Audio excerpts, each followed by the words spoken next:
Welcome back, everyone. My next guest did what Joe Biden won't, and he visited East Palestine. I am pleased to welcome former mayor of New York City, Rudy Giuliani. Mr. Mayor, so glad to have you here tonight. I see we're matching a little bit in green.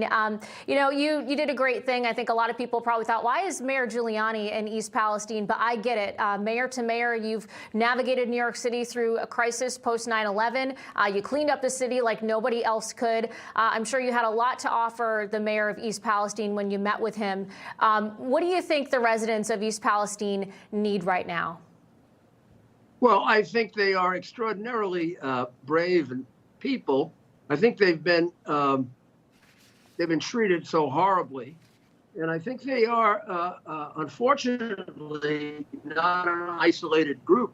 I think they're a group of people that have been uniformly basically exiled from America in terms of consideration by the Democrat Party for the last 30 to 40 years. It's their grandfathers and fathers' jobs they gave away to China under, going back to Carter and Johnson and Nixon too. And then big time under Clinton.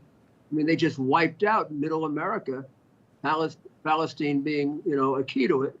And then they revived into a kind of pretty successful, I call them a suburban, maybe ex-urban community.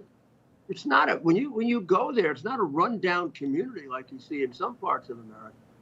So this was a major blow to them. But the bigger blow is just how much Biden and the Democrats hate them. I mean, they don't pay any attention to them in the media.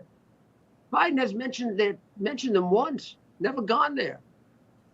The people are their property, their only home they ever had. These are hardworking American people who fight our wars, who don't burn our flag, who don't take dope.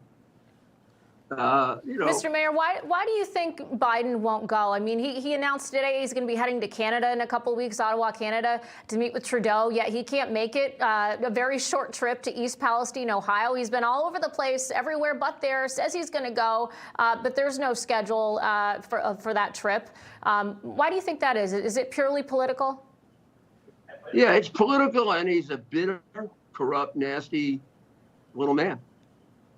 I mean, people have characters, right? Presidents have characters. He has none. He spent his life as a criminal, taking money for public office, which is a disgrace. He has a family that he's ruined. He had a son who was addiction prone, and he put him in as a bag man in a major international criminal ring, doing business with some of the biggest murderers and criminals in the world.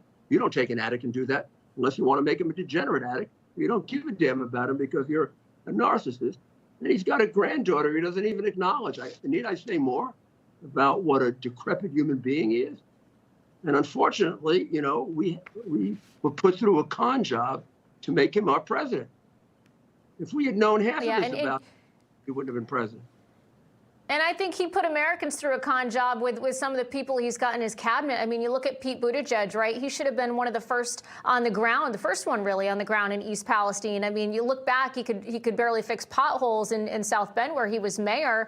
And he got some well-deserved backlash for not going. But now he's clapping back at his critics. And he said this to CNN, quote, "It's really rich to see some of these folks, the former president, those Fox hosts who are literally lifelong card-carrying members of the East Coast elite whose top economic policy priority has always been tax cuts for the wealthy, and who wouldn't know their way around a TJ Maxx if their life depended on it, to be presenting themselves as if they genuinely care about the forgotten middle of the country." I find that very interesting coming from him, who was too busy with his personal time when a reporter tried to ask him about East Palestine.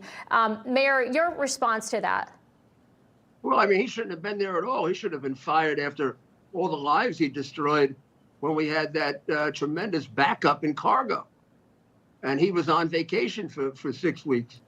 Now, if he were my commissioner, administrator, or whatever, he'd have been gone.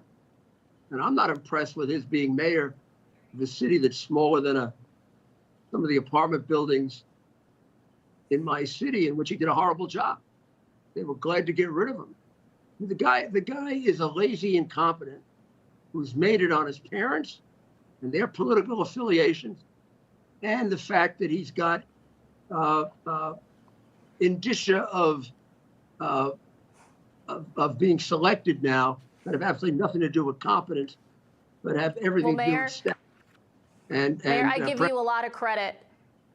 I've got to say, I think you did a great thing in going to East Palestine. I'm sure everybody there was really glad to see you. I know you had a lot to offer for the mayor there. A lot of respect for you in doing that, sir. Got to leave it there. But Mayor Rudy Giuliani, thank you so much for joining us tonight.